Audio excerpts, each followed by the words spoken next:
আসসালামু আলাইকুম ওরহমতুল্লাহ। নতুন আরেকটি আপডেট ভিডিওতে সবাইকে স্বাগতম।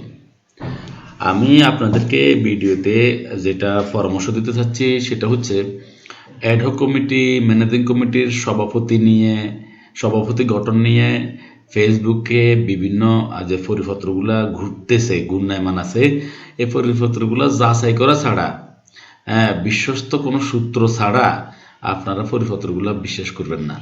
কেননা আমাদের যতক্ষণ পর্যন্ত ওয়েবসাইটে আপনার নোটিশগুলো দেখা না যাবে বা বোর্ড থেকে যতক্ষণ পর্যন্ত কোনো চিঠি দেওয়া না হবে ততক্ষণ পর্যন্ত আমরা এগুলা বিশ্বাস করব না।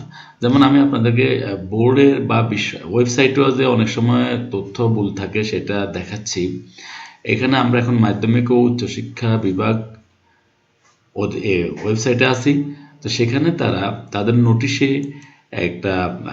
নোটিশের যে শিরোনামগুলো আছে আমি আপনাদেরকে সেখানে নিয়ে যাচ্ছি। আর সেখানে একটা জিনিস আপনারা লক্ষ্য করলে বুঝতে পারবেন যে পরিপত্রগুলো কেন ভুল হওয়ার সম্ভাবনা আছে।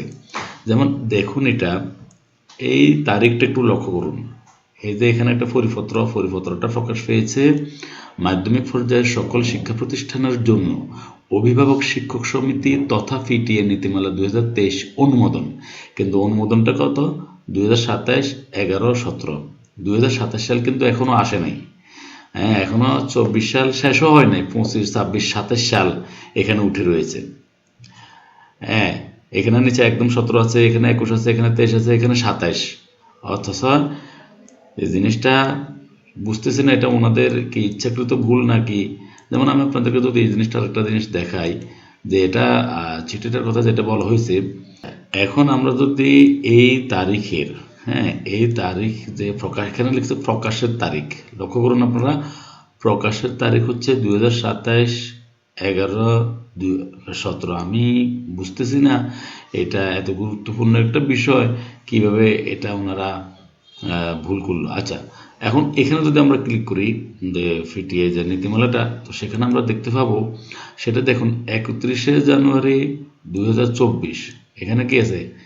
31শে জানুয়ারি 2024 এই জিনিসটা 31শে জানুয়ারি 2024। তাহলে তো 2027-এর কোনো কিছু আসে না। এখানে যে নিচে যে একটা স্বাক্ষর করছে সেখানেও কিন্তু 2024 উল্লেখ আছে। এখানে ভিতরেও 2027-এর কোনো কিছু নেই। তাহলে এই জন্য আপনারা যে কোনো পরিপত্র বিশ্বাস করতে একটু সতর্কতার সহিত করবেন। যে কোনো ফেসবুকে বিশেষ করে কোনো সার্কুলার দেখলে সেটা অন্ততপক্ষে বিশ্বস্ত সূত্র ছাড়া আপনারা বিশ্বাস করবেন না। আমি সভাপতি গঠন সংক্রান্ত, অ্যাডহক কমিটির সভাপতি গঠন সংক্রান্ত বিষয়ে আমি একটা ভিডিও এটার ফরফরে সার্টিফিকেট আমি তৈরি করে রেখেছি। সেখানে আপনাদেরকে অ্যাডহক কমিটির সভাপতির যে স্নাতকের কথা বলছে বা স্নাতকোত্তর কথা বলছে, এটা এখানে একটু শর্ত আছে, এখানে একটা রহস্য আছে। এই রহস্যটা আমি শর্তটা আপনাদেরকে পড়ে শোনাবো। তো ঠিক আছে বন্ধুরা, সবাই ভালো থাকবেন। আল্লাহ হাফেজ।